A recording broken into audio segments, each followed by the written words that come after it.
NCRB का data ये कहता है कि हिंदुस्तान में हर साल लगभग 40,000 कत्ल होता है।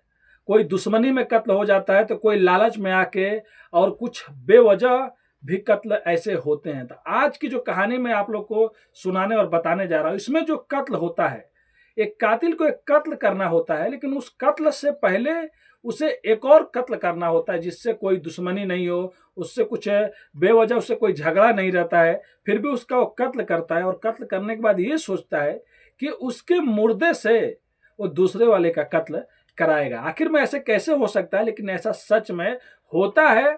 और होने के बाद जब खुलासा होता है तो कातिल पकड़ा जाता है। कातिल बहुत साजिश से परफेक्ट मर्डर करने की पूरी प्लानिंग कर लिया रहता है, लेकिन उसकी एक गलती की वजह से कातिल पकड़ा जाता है। तो चलिए पूरी घटना को इस कहानी के माध्यम से आप लोग को बताएंगे और सुनाएंगे। उससे पहले आप लोग से रिक्वेस्ट करते हैं, अगर आप भी हमारे चैनल पे नए हैं तो चैनल को please subscribe, like, share, comment करना मत भूलिए और इस कहानी पर अपनी राय जरूर दीजिएगा। तो नमस्ते, आदाब, सत श्री अकाल। आज की जो कहानी मैं आप लोग को सुनाने और बताने जा रहा हूं, ये कहानी उत्तराखंड की देहरादून से शुरू होती है। बात 29 अगस्त 2019 की रहती है, जब एक पति और पत्नी अपने घर में बैठे रहते हैं। तभी अचानक में 3 आदमी आते हैं, और 3 आदमी आने के बाद तुरंत सब लोगों पे फायरिंग करने लगती है। जो पत्नी होती है उसका नाम कामना होता है और पति का नाम अशोक होता है। जब पत्नी पर फायरिंग हो रही होती है तभी पति भी बीच में आ जाता है उसको बचाने के लिए, लेकिन पति को भी गोली लग जाता है और चीखने चिल्लाने लगते हैं। तभी आस पड़ोस के लोग आ जाते हैं, और आने के बाद जो गोली मारने आए रहते हैं, जो जान से मारने आए होते हैं, वो लोग भाग जाते हैं। तुरंत पति और पत्नी को हॉस्पिटल में भर्ती कराया जाता है। डॉक्टर लोग बहुत मेहनत करने के बाद, बहुत मुशक्कत के बाद पति को तो बचा लेते हैं, लेकिन पत्नी नहीं बच पाती है। अब पुलिस भी इसी बीच में आ जाती है। पुलिस आने के बाद अब भाई सामने जो पति बचा हुआ हो तो मुजरिम लोग को जरूर देखा होगा, जो कातिल लोग जो गोली चलाए और वो बच भी गया होता है। अब पुलिस अशोक का ठीक होने का इंतजार करती है। अब जैसे अशोक ठीक होता है, पुलिस जाती है और जाने के बाद अशोक से ये पूछताछ करती है कि ये बताओ तुम्हारे घर में कौन आया था, क्यों तुम्हारी पत्नी पे वो लोग मतलब फायरिंग कर रहे थे और तुमको भी मारा उन्होंने। तब वो एक कहानी सुनाता है, कहता है साहब मैं पहले डीजे बजाता था, और जो मेरी पत्नी कामना थी ये ब्यूटी पार्लर में काम किया करती थी। 2014 में हम लोग एक फंक्शन में मिलते हैं, उसके बाद हम लोगों में दोस्ती होती है, दोस्ती के बाद प्यार होता है, और प्यार के बाद हम लोग शादी कर लेते हैं। 2014 से शादी होने के बाद अच्छे से जिंदगी चल रही होती है। तभी एक मेरा बुआ का लड़का है जो 2014 में किसी से झगड़ा किया था। झगड़ा करने के दौरान उसके हाथों से कत्ल हो जाता है, जिसके बाद वो जेल में चला जाता है। और जेल में जाने के बाद 1 साल बाद जब उसे बेल मिलता है तो घर वाले उसे रखते नहीं थे। अब घर वाले नहीं रखते थे तो मेरे से बात किया, तो मैं उसको कभी कभी कुछ पैसे दे दिया करता था, और उसको मैंने यहीं पे बुला के उसको एक जगह जॉब दिलवा दिया था। लेकिन वो कभी कभी मेरे जब घर आता था तो मेरी पत्नी जो कामना थी उसको कहती थी कि तुम मेरे घर आया मत करो, तुम मुजरिम हो, तुमने एक कत्ल किया है और तुम बेल पे बाहर हो, तुम कभी भी जेल में जा सकते हो। इसके वजह से वो मेरे पत्नी पे गुस्सा रहता था। और उस दिन जब वो गोली चला रहा था तो वही था जिसका नाम रिंकू रहता है, जो मेरा बुआ का लड़का है। और इसीलिए वो मेरी पत्नी कामना को मारना चाहता था, और मैं बचाने जाता हूं तो मेरे को भी गोली मार देता है। अब ये बात तो साफ साफ मतलब रिंकू को भी बता देता है। अब पुलिस सोचती है चलो केस सॉल्व हो गया। अब रिंकू के घर वालों से पुलिस बात करती है। रिंकू रायगढ़ छत्तीसगढ़ का रहने वाला है। जब रिंकू के घर पुलिस जाती है और पूछताछ करती है तो उसके घर वाले कहते हैं वो तो 10 महीना कुछ महीने से आया ही नहीं घर पे, और हम लोगों ने उससे कोई भी रिश्ता नाता नहीं है। तो अक्सर माँ बाप अपने बेटे को बचाने के लिए बहुत झूठ बोलते हैं।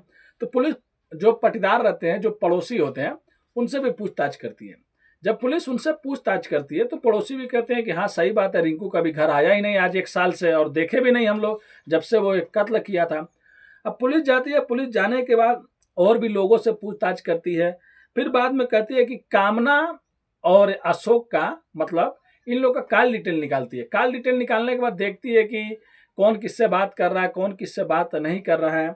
अब ऐसे करते करते जब रिंकू का एक दिन मोबाइल मिल जाता है, मोबाइल और मोबाइल नंबर से पता लगाते हैं तो पता चलता है कि रिंकू का मोबाइल 10 महीनों से बंद है और स्विच ऑफ बता रहा है। अब पुलिस को भी और कुछ समझ में नहीं आता है। इधर पति और पत्नी का भी कॉल हिस्ट्री निकाला जाता है, कॉल डिटेल निकाला जाता है, चेक किया गया रहता है। उसके बाद कुछ भी पता नहीं चलता। लेकिन जो अशोक रहता है ना, उसके मोबाइल में 2 नंबर पर पुलिस जाके रुक जाती है। जो पति होता है उसके जो 2 नंबर रहता है, उससे मतलब कत्ल से पहले जो ये मर्डर हुआ था, जो कामना का, इससे पहले लगभग उस पर हमेशा आधा घंटा 1 घंटा कभी कभी मतलब डेली बात हुआ करता था। लेकिन जिस दिन से कत्ल हुआ था उसके बाद इस नंबर से अशोक से कभी बात ही नहीं हुआ था। उस 2 नंबर को पुलिस वाले निकालते हैं। निकालने के बाद अशोक को पुलिस स्टेशन बुलाते हैं और उसके बाद अशोक से पूछताछ करते हैं कि ये बताओ ये दोनों नंबर कौन है, लगभग तुम 2 सालों से इनसे बात कर रहे थे और कौन है ये लोग। तब वो कहता है सर मेरा ये दोस्त है और इनसे मैं अक्सर बात किया करता हूँ। तब वो लोग कहते हैं तुम तो पहले हमेशा बात किया करते थे, 2 साल से हमेशा दिखा रहा है, लेकिन जिस दिन से तुम्हारी पत्नी का कत्ल हुआ है कैसे दोस्त है वो लोग, कभी तुमको फोन भी नहीं किया, तुम्हारा हाल चाल भी नहीं पूछा। उसके बाद उन दोनों का एड्रेस लेते हैं और एड्रेस लेने के बाद उनके घर जाते हैं और उनसे मिलते हैं। और मिलने के बाद दोनों लोग कहते हैं हाँ साहब आप लोग मुझे खोज रहे थे, अब बताइए क्या बात है। उसके बाद पुलिस कहती है ये बताओ तुम अशोक को जानते हो। तब वो कहता है हाँ जानते हैं दोनों लोग, वो मेरा दोस्त, हम लोग उससे बात करते हैं। तब पुलिस कहती है कि तुम लोग कैसे दोस्त हो, हमेशा उससे बात करते थे, लेकिन जिस दिन से कत्ल हुआ है उस दिन से तुम लोगों ने कभी अशोक से बात ही नहीं किया, अब बताओ। तब वो लोग थोड़ा कहते हैं कि साहब हम लोग घर पे नहीं थे उस दिन, हम लोग कहीं गए थे और हम लोग को बाद में मालूम चला। लेकिन जब पुलिस उन दोनों का कॉल लोकेशन पता करती है तो पता चलता है कि उस दिन वो लोग कहीं गए नहीं थे, घर पे ही थे, मतलब इधर इधर का ही दिखा रहा था। अब पुलिस उठाती है उन दोनों को, उठाने के बाद अलग अलग बैठा के दोनों से पूछताछ करने लगती है। जब दोनों से पूछताछ करने लगती है तब दोनों लोग टूट जाते हैं और एक कहानी सुनाते हैं। जो वो लोग कहानी सुनाते हैं फिर उसके बाद पुलिस आती है और अशोक को भी कहती है कि अशोक तुम्हारा भांडा फूट गया है, अब तुमको मेरे साथ में चलना पड़ेगा और सच्चाई अच्छे से तुम बता दो अपने मुंह से, नहीं तो हम फिर बताएंगे तो बहुत प्रॉब्लम होगा। अशोक भी वही कहानी सुनाता है जो उसके दोनों दोस्तों ने कहानी सुनाया रहता है। अशोक कहता है कि मैं पहले डीजे बजाता था, उसके बाद कामना से मेरा मुलाकात 2014 में होता है एक पार्टी फंक्शन में, उसके बाद हम दोनों में दोस्ती हो जाता है और उसके बाद हम दोनों लोग प्यार मोहब्बत शादी हो जाता है। 14, 15, 16, 17 अच्छे से कटता है। और इसी बीच में मेरा बुआ का लड़का मेरे जब घर आया करता था तो मेरी पत्नी भी बोला करती तुम मेरे घर पे मत आओ, लेकिन मैं छोड़ देता था, जाने दो क्या मतलब, उसके घर वाले भी उसको कोई नहीं पूछता है तुम ऐसा बोल रही हो। लेकिन 2017 आते आते मेरे को किसी ने बताया कि तुम्हारी जो पत्नी है कामना, ये ब्यूटी पार्लर चलाती है, उसी टाइम में ये किसी और से प्यार कर रही है। अब मुझे पुख्ता सबूत मिल जाता है, मेरे को विश्वास हो जाता है 2018 आते आते कि मेरी पत्नी का अफेयर किसी और से चल रहा है। उसके बाद मैं सोच लेता हूं कि कैसे भी करके अपनी पत्नी को मैं छोड़ूंगा नहीं, इस दुनिया से उसको मतलब अलविदा कह कर रहूंगा और उसका कत्ल जरूर करूंगा। और उसके बाद वो प्लान बनाने लगता है कि अपने पत्नी का कैसे कत्ल करें, और कत्ल करने से ज्यादा वो ये सोचता है कि कत्ल करने के बाद कैसे बचे। इसके लिए वो क्राइम शोज, सीरियल, फिल्म हर कुछ देखा करता था। ये बात 2018 की रहता है, मतलब 18 से वो प्लान बना रहा होता है। तभी वो उसके दिमाग में ख्याल आता है, जो उसका बुआ का लड़का होता है, कहता है कि अगर मैं अपने बुए के लड़के को अगर मैं बुला के उसको मार दूं और कहीं फेंक दूं और ठीक 6 महीना 8 महीना 10 महीना बाद ये बोलूं कि उसी ने मर्डर किया, यानी कि एक मुर्दे से मर्डर करा दूं, तो पुलिस ज्यादा से ज्यादा क्या कर सकती है कि मुर्दे पे जाकर रुक जाएगी और मैं कभी पकड़ा नहीं जाऊंगा। अब इसी बात का वो फायदा उठाता है उसका बुआ का लड़का बेचारा, जो घर पे नहीं जा पाता था, जो कहीं और नहीं जाता था। ये अपने बुआ के लड़के को एक दिन फोन करता है और फोन करने के बाद कहता है कि तुम आ जाओ और तुम्हारा राजस्थान में नौकरी के लिए बात कर लिया हो, नौकरी वहां पे लग जाएगा, अब चलते हैं वहां पे हो जाएगा। ये 2018 की बात रहती है, नवंबर की।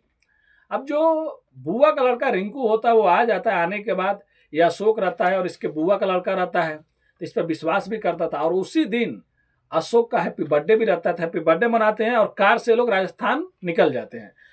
राजस्थान जाने के टाइम में बीच में ये लोग इतना शराब पीते हैं, अशोक के 2 दोस्त रहते हैं और रिंकू रहता है बुआ का लड़का और ये अशोक रहता है, इतना ज्यादा शराब पीते हैं। शराब पीने के बाद बीच में तीनों लोग गला घोट कर रिंकू का मतलब हत्या कर देते हैं और राजस्थान के किसी इलाके में ले जाके उसको फेंक देते हैं। लेकिन फेंकने से पहले उसका जितना भी मतलब डेटा रहता है, कार्ड रहता है, जो भी मतलब कि मिले थे पहचान में नहीं आ पाए, और उसके बाद फेंक के वापिस से लोग देहरादून आ जाते हैं। मतलब 2018 में लोग कत्ल किए रहते हैं। और उसके आने के बाद अब ये प्लानिंग कर रहा होता है कि जिस दिन मौका मिलेगा उसी दिन मर्डर कर देंगे पत्नी का, और वो इल्ज़ाम उस पर डाल देंगे कि उसी ने किया था, मैंने उसी को देखा था। और उसके बाद सेम ऐसा होता भी है। नवंबर में जो 2018 में ये अपने बुआ का लड़का कत्ल करते हैं, अगर वहाँ की पुलिस अगर अच्छे से छानबीन करती शायद तो पता ही चल जाता कहीं ना कहीं से कि ये आदमी कहाँ का है। लेकिन वहाँ के जो पुलिस रहती है राजस्थान की, उस लाश को उठाती है और फिर लावारिस लाश समझ के और उसका अंतिम संस्कार कर देती है, कुछ पता होता करती नहीं है। और इधर ये लोग आराम से घूम रहे होते हैं। अब ये लोग दूसरा प्लानिंग कर रहे होते हैं, अब अपनी पत्नी का मर्डर करने के लिए और पूरा इल्जाम अपने बुआ का लड़का पर डालने के लिए। उसके बाद एक दिन अपने दोस्तों को ये कहता है, आ जाओ मेरे घर पे और मेरी पत्नी को गोली मार दो या जो भी जैसे भी कत्ल कर दो, और उसके बाद पूरी इल्जाम पुलिस आएगी, मैं अपने बुआ के लड़के पे लगा दूंगा। पुलिस अगर ढूंढेगी भी तो कौन मिलेगा, वो तो पहले से ही मर गया है, तो मुर्दे पे जाकर रुक जाएगी। अगर वो मिलेगा ही नहीं तो कातिल पकड़ा कैसे जाएगा। उसके बाद वो आते हैं और आने के बाद इसकी पत्नी की हत्या करते हैं, उस पर गोली चलाते हैं। और ये भी कि इसी को भी पेट और छू के एक गोली निकलता है, थोड़ा बहुत ये भी घायल हुआ रहता है। फिर पुलिस बाद में आती है, तब ये जो कहानी सुनाता है कि मैंने रिंकू को देखा, मेरा बुआ का लड़का था। तो पुलिस को भी समझ में नहीं आ रहा होता कि छोटी मोटी बात के लिए कोई कैसे किसी का कत्ल करने के लिए तैयार हो जाएगा। उसकी पत्नी यही कह रही होती है कि तुम मेरे घर पे मत आओ। ये जो अशोक बताया रहता है कि तुम मुजरिम हो, तुम कातिल हो, पहले तुमने कत्ल किया है। इतनी सी बात पर कैसे वो कत्ल कर सकता था। मतलब अशोक पूरी परफेक्ट मर्डर करने की प्लान में था। एक मुर्दे से एक दूसरा कत्ल कराना चाहता था और खुद बचना चाहता था। लेकिन इसके 2 नंबर की वजह से अशोक का भंडा फूट जाता है और अशोक पकड़ा जाता है और इन तीनों को उठा के जेल में डाल दिया जाता है। इन तीनों का ट्रायल केस चल रहा होता है। तो देखिए अब आगे उन लोग का क्या हुआ होगा। ये 2019 की कहानी, आज लगभग 7 साल हो गया है। शायद उन लोगों को जेल भी हो गया होगा। कई बार मैं क्राइम की केसेस की कहानी वो सुनाता हूँ जो दूसरे लोग सुना चुके हैं, जैसे कि शम्स ताहिर साहब हो गए, सैफी साहब हो गए, और भी बहुत से दोस्त हैं, भाई हैं, जो पत्रकार साहब लोग हैं, जो लोग वीडियो बनाते हैं। कभी कभी मैं उनका वीडियो देखता हूँ और मैं लिखता भी हूँ। बहुत सी कहानियाँ मैं भी लिखने के बाद ही बनाता हूँ। ये नहीं है कि चलो कोई भी कहानी उठाया और बना दिया, पूरा उसके डिटेल, पूरे कहाँ पे क्या वारदात हुआ था, उसके बाद मैं बाकायदा वीडियो बनाता हूँ। तो ये लोग जेल में चले जाते तो सोच सकते हैं उसको थोड़ा भी तरस नहीं आया, चाहता तो अपनी पत्नी को डाइवोर्स दे सकता था और अपने बुए को लड़के का मतलब फोकट में क्या बोलते हैं, जिसका कुछ भी गलती नहीं था, कोई दुश्मन नहीं था, उसका भी जान ले लेता। ये फायदा उठाता कि उसके घर वाले तो ढूंढेंगे नहीं। तो इंसानियत सोच सकते हैं कहीं ना कहीं मर चुकी है और ऐसे लोगों को सजा कड़ी से कड़ी होना चाहिए। क्योंकि जब ये लोग इतनी बड़ी साजिश, इतनी बड़ी प्लान बनाते हैं तो सोच सकते हैं इनके दिमाग कितना बड़ा शातिर होगा। ये कहानी सुनाने का उद्देश्य किसी का भी दिल दुखाना नहीं है दोस्तों, बस आप लोग को जागरूक और सचेत करना है। जहां भी रहे, कहीं भी रहे, तो सेफ रहे, स्वस्थ रहे, अपनी फैमिली का ख्याल रखें। और जाने से पहले अपने भाई के वीडियो पे अपनी राय कमेंट करके जरूर दें, लाइक जरूर करें, शेयर जरूर करें। तो मिलते हैं नेक्स्ट वीडियो में फिर से कुछ सच्ची कहानियों के साथ। अभी के लिए अलविदा लेते हैं आप लोगों से। धन्यवाद।